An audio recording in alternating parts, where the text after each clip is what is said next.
Alan was a very good boy. He ate all of his vegetables, he brushed his teeth, he never talked back. Alan did not complain that mother always dressed him in the same clothes, even though the other kids made fun of him. He never got dirty, never begged for extra dessert, and never stayed up late. He did his homework. Alan liked homework, especially biology. Alan didn't like very many things. He didn't like his father, he didn't like his brother, he didn't like the other kids, he didn't like the tight black shoes he wore every day. But he never complained. He hardly ever talked at all, unless spoken to. Even then, he tried to keep his answers as short as possible. The other kids gave him cruel nicknames. He had no friends. Even when the kids would beat him up, Alan would just walk away, clean himself up, and stay silent. There was no point in yelling. He disliked loud noises anyway.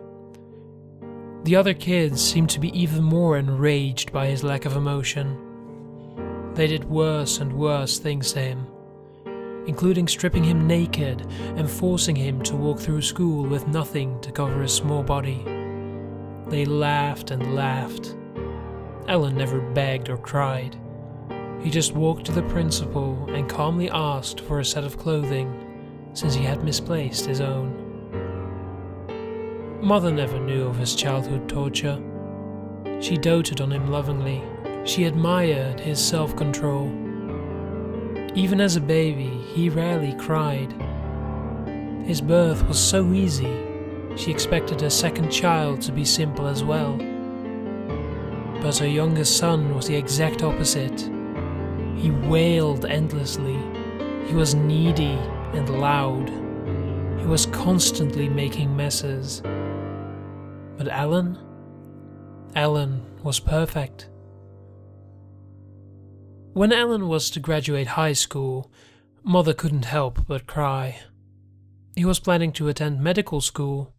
His father had pushed him to become a surgeon, just like him. Alan agreed emotionlessly, but Mother couldn't control her own emotion, and tears flowed silently down her cheeks.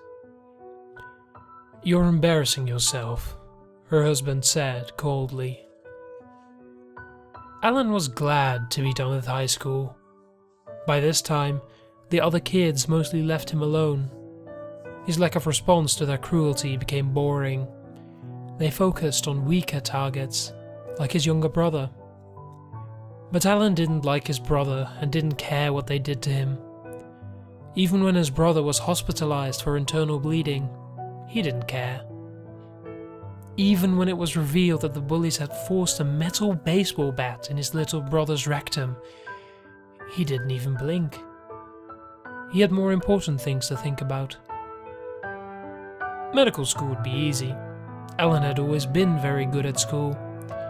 He received A's in all of his classes, except art. He didn't understand art. He didn't see the point of it. For his projects, he would draw intricate diagrams of the insides of animals. His teacher told him to add some creativity to his work. So Alan began to improve the animals. He would make their teeth longer or their claws sharper. He would try and make them perfect. But his teacher did not think this was creative enough.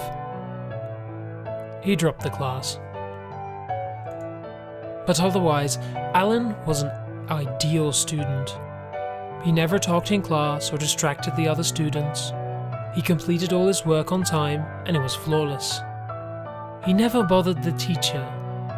His teachers would miss him. He would not miss them.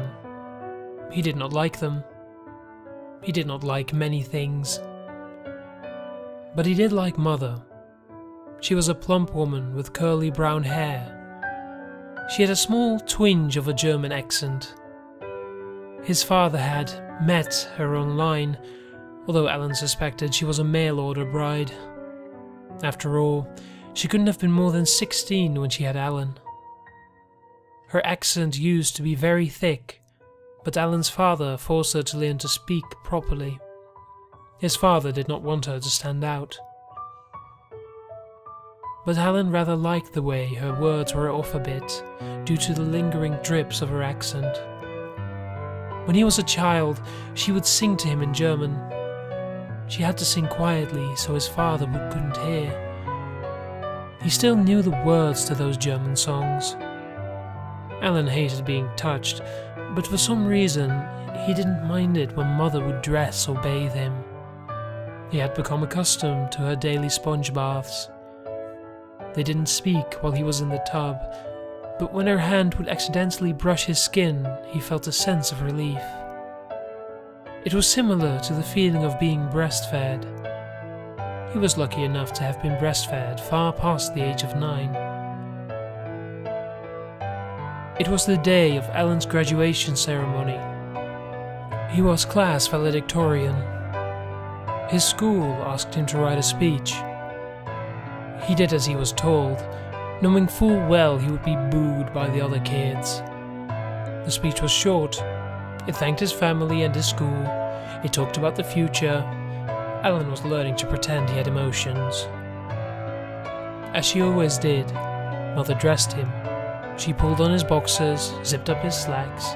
She buttoned his white dress shirt. She smiled at him kindly.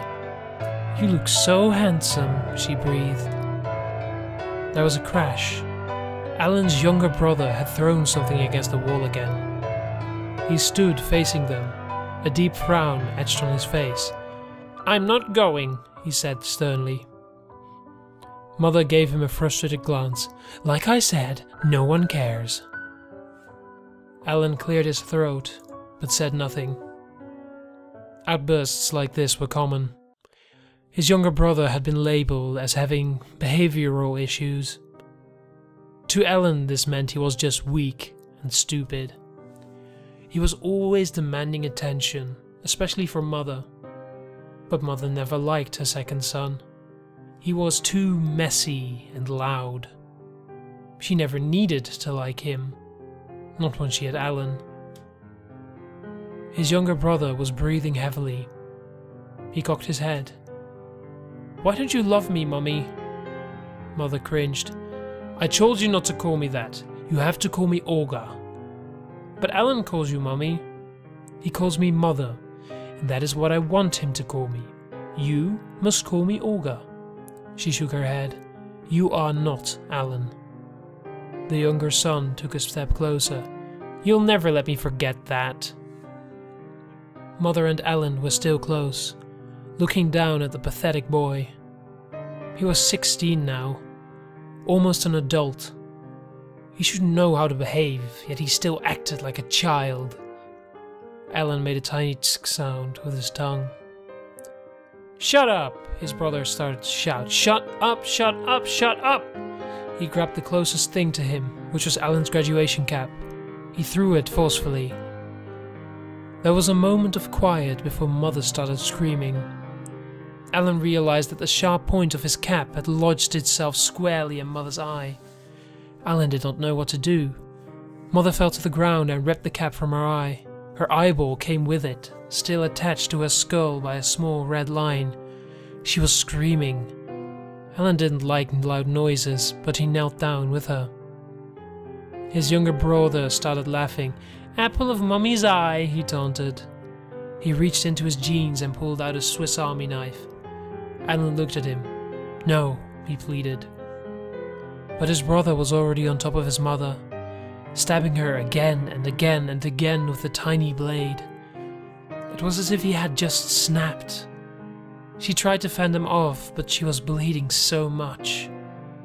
Alan pushed his brother off of her finally, holding Mother close to him. "What did you do?" he said. He tried to yell, but it was as if his voice wouldn't let him. Then his father appeared in the door. Alan Earlship II looked at the scene without saying anything. He saw his sons on the ground and his wife reeling in pain. He then spread his lips into a thin smile, the first either boy had ever seen. "Who did this?" he asked. James did, Alan replied quickly. We have to call the hospital. She's dying. James, the youngest son, looked to his father. He expected to see hatred or anger, but all he saw is something he had been searching for since birth. Pride.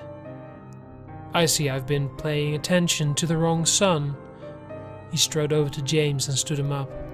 He was covered in blood. I'm impressed, Alan. I'm Alan, Alan said quizzically.